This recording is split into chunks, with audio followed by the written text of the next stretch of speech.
Tom Hardy didn't hesitate for even a second. Gary Oldman is my hero. That's it. Not one of my heroes. Not one of the greats. Just a hero. It is that kind of brutal honesty that defines not only Tom Hardy's persona but his approach to acting. When Hardy names his top 7 actors of all time, he's not just rattling off names. He's revealing a map, a personal guide to the performers who didn't just influence him, they formed him. And it's not a predictable list. These aren't just legends. They're obsessions. One made him want to burn the script. Another made him freeze on set. One isn't even an actor. And one made him see himself for the first time. This is Tom Hardy, unfiltered, emotional, and fully devoted to those who shaped the artist he became. Let's go. There's a reason Gary Oldman sits at the top of Tom Hardy's list. To Hardy, Oldman isn't just great, he's sacred. Oldman's body of work reads like a manual in transformation. From the snarling punk chaos of Sid Vicious in Sid and Nancy, to the eerie quiet power of George Smiley and Tinker Tailor Soldier Spy, Hardy doesn't just respect Oldman, he worships him. In interviews, he has confessed, Gary Oldman is my absolute, complete, and utter hero. Hands down, the greatest actor that's ever lived. Coming from Hardy, a man known for vanishing into roles like Bronson, Bane, or Alfie Solomon's isn't light praise. Oldman represents the very thing Hardy chases. Total transformation.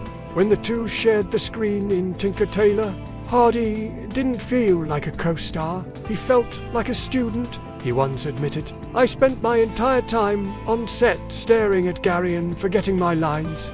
He's basically God. That's not just admiration, that's awe. To Hardy, Gary Oldman is what happens when acting becomes transcendent. When you're not just pretending but becoming.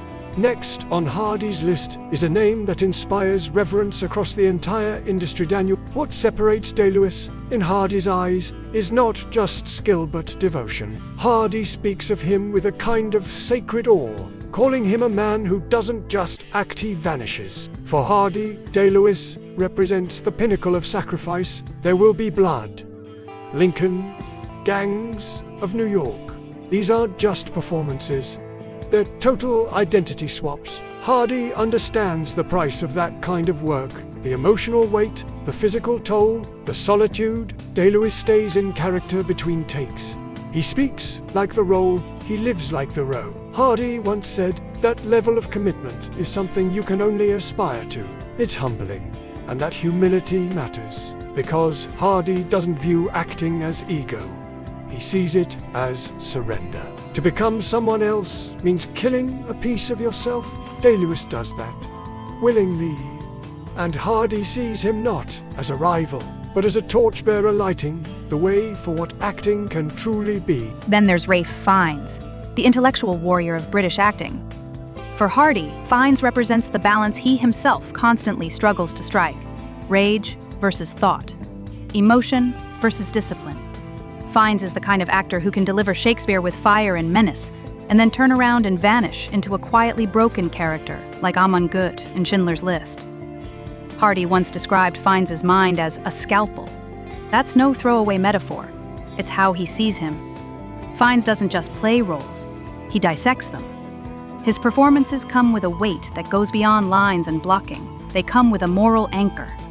Like when he says in Schindler's List, I make a promise here at your graveside to do everything in my power to punish those who have turned ideals into crimes.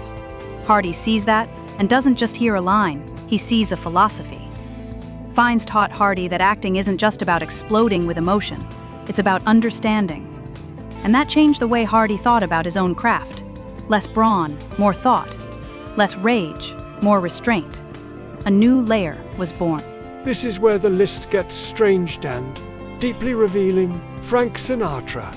Yes, the crooner, the showman, the icon. To Hardy, Sinatra isn't an acting masterclass but a master of being, he once said. Sinatra had this way of being completely himself, no matter what.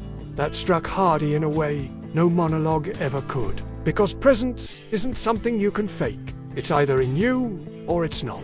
Sinatra had it. He walked into a room, and the atmosphere changed. He didn't have to shout. He didn't have to posture, and Hardy learned from that. In a world where everyone's trying to prove something, Sinatra just was too Hardy. That's the goal.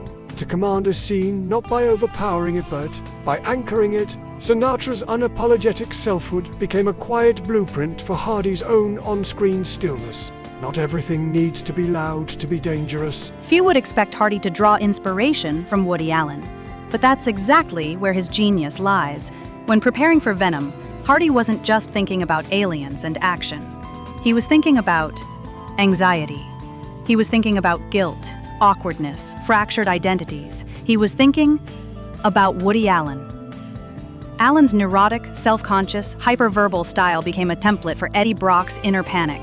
Hardy once said, "Woody Allen's tortured neurosis and all the humor that comes from that, it helped me figure out Eddie." It's a strange leap, but a perfect one, because Hardy doesn't limit his influences to drama kings. He pulls from chaos. He pulls from conflict. He pulls from truth. Allen helped him tap into Eddie's vulnerability, that strange space where fear and humor collide. Hardy's Eddie Brock wasn't just possessed by an alien. He was possessed by doubt. And Allen gave him the keys. And then there's Conor McGregor. Not an actor, but a performer, no doubt. Hardy referenced McGregor when building the physicality of Venom.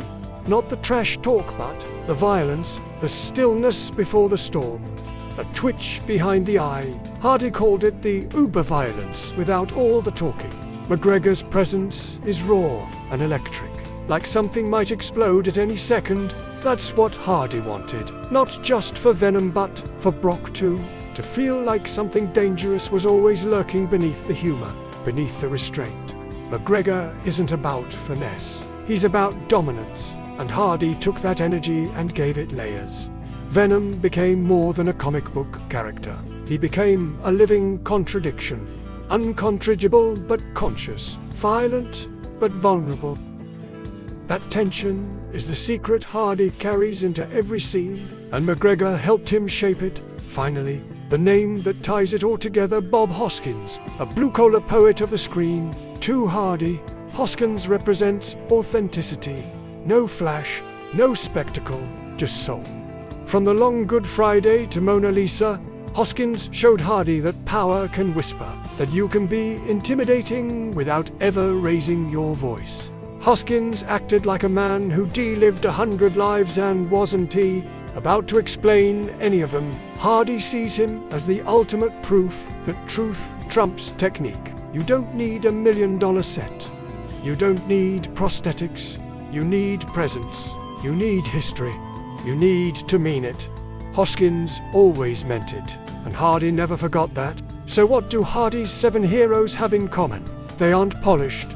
They aren't predictable. They're dangerous. Vulnerable. Devoted. They vanish into roles but never lose their edge. They are masters of contradiction, of chaos, of control, and that is exactly who Tom Hardy is. These aren't just influences. They are fragments of him. The god of transformation, the high priest of method, the intellectual blade, the icon of present, the poet of neuroses, the chaos engine, and the grounded great. 7 artists, 1 actor, a legacy in motion.